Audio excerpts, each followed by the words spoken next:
Now here's one of the most popular creatures in the garden, which I didn't really get a video of. This is the seven-spot ladybird, which is the ladybird, the common ladybird. The one most people recognise because you can spot it from a long distance off. And the ladybird is a beetle. Beautiful creature. You can see it left yellow marks on my hands there. That's because it actually vomits up this chemical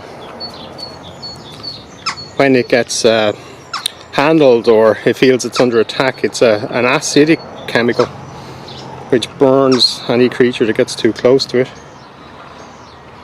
And the ladybird is of course a predator, particularly of aphids, and so it comes into conflict with ants quite often. I don't usually handle creatures when I'm making videos about them, but in this case ladybird's quite calm.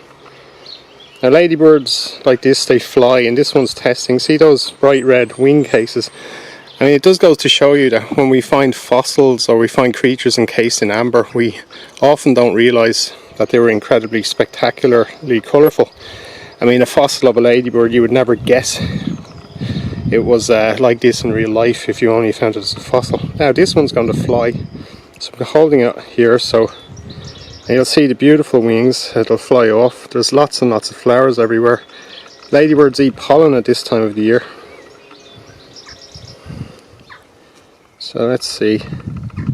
Now males and females are very similar, but it has been noted that males tend to be more red and females tend to be more orange coloured. The female is usually slightly a bit bigger than the male. This one is sunbathing. It's not in a hurry to go anywhere. But I'm going to see if I can get it to climb up my fingers and take flight. Now the tiny bit at the end, you can see the big red bit, those are the wing cases and the abdomen. Then you have the thorax here, which is the chest. That's actually that black bit with big white spots on it at the front. And then the head is that tiny bit there. And look, it's very small antennae. And yet they're able to go around. They're real sun lovers. So let's see if we can get this one to fly. The wings are incredible. They're folded up underneath those wing cases and they're huge. And that's one of the reasons that that the abdomen looks so big, that they have those huge wings underneath. So when it gets to the top, hopefully it'll fly off. Although some just jump onto the ground. No, not in a particular hurry anywhere. Well then I think the best thing I can do is put it onto some flowers.